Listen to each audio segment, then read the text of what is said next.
Menulis jadi salah satu pilihan untuk mengisi waktu selama di rumah. Masalahnya tidak semua orang memiliki kemampuan menulis atau menuangkan ide ke dalam sebuah tulisan, apalagi menjadi sebuah novel terkenal.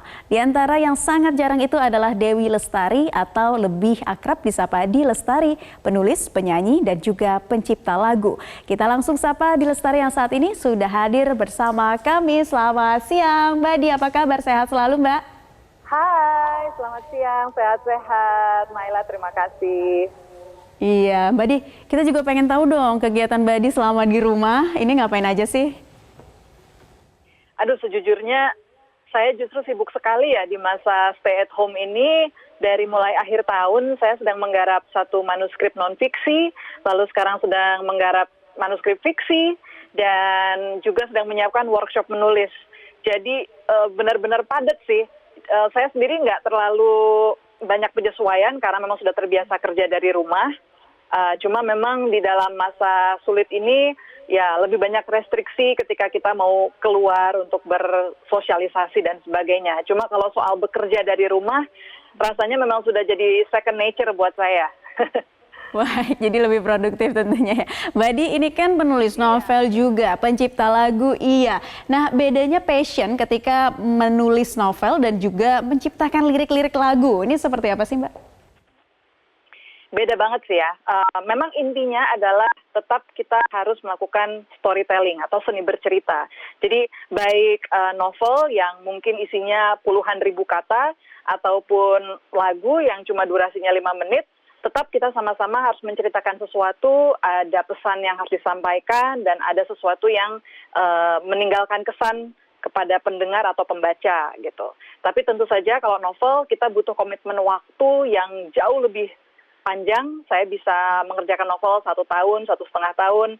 Kalau lagu itu bisa jauh lebih cepat dan dia punya batasan durasi gitu ya. Kalau novel kan kita nggak ada batasan, kita mau nulis 100.000 kata juga bisa-bisa aja gitu. Jadi memang secara disiplin dia berbeda, tapi intinya sama-sama bercerita.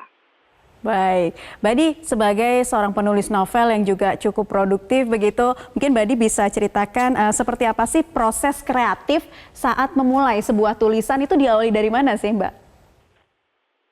Diawalinya biasa dari melamun ya, karena dari melamun itu kita biasa dapat ilham atau inspirasi. Nah, cuma memang yang kemudian menjadi problem adalah bagaimana mengembangkan inspirasi yang biasanya cuma sepotong atau secercah menjadi sesuatu yang utuh, sesuatu yang bisa dibagi ke orang banyak. Ya itulah yang namanya berkarya gitu. Nah, kalau proses belajar menulis sendiri itu tahapannya banyak banget. Jadi kalau saya pikir kita mulai dari apa yang kita punya dulu aja. Ya, saya nggak membayangkan semua orang punya passion menulis, tapi saya percaya bahwa kemampuan menulis itu berguna bagi semua orang di semua bidang. Karena intinya menulis kan adalah menstrukturkan apa yang abstrak di dalam kepala kita menjadi sesuatu yang konkret dan bisa dipahami.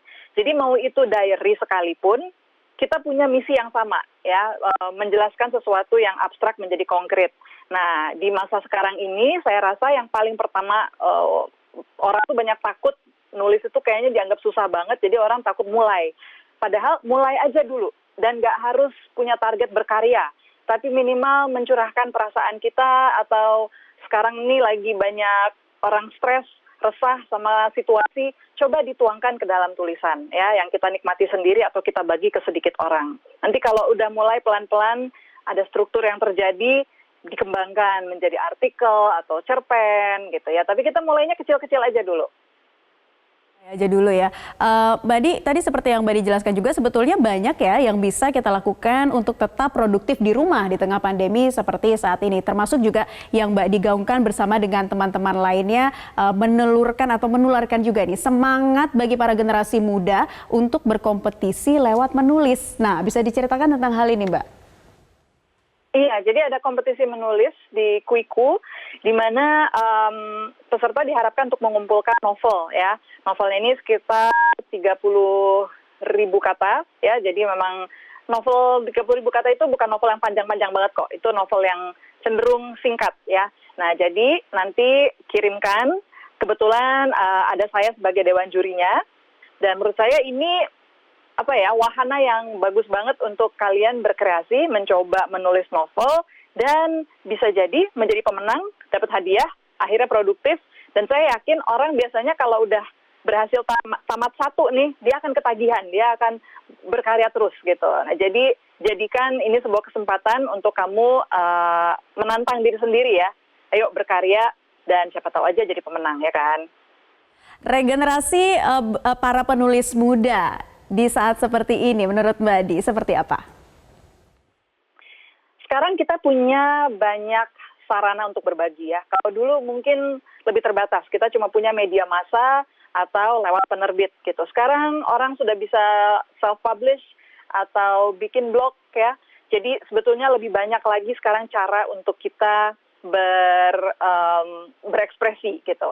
Hanya saja memang risikonya adalah banyak banget orang yang ingin menjadi penulis. Artinya secara pasar nih jauh lebih jenuh, lebih banyak kebisingan dan bisa saja bercampur ya antara karya sama mungkin racawan biasa gitu.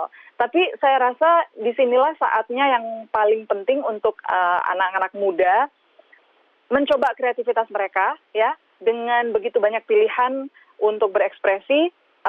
Kenapa nggak coba ditekuni lebih serius gitu. Dan kita udah tahu walaupun memang jumlahnya belum banyak, tapi penulis-penulis Indonesia mulai bisa semakin mandiri baik secara finansial lewat menulis ya. Ini profesi yang mulai banyak dilirik orang gitu. Jadi saya pikir ini adalah saat yang tepat untuk mengembangkan potensi kita menulis, apalagi dengan banyaknya waktu di rumah.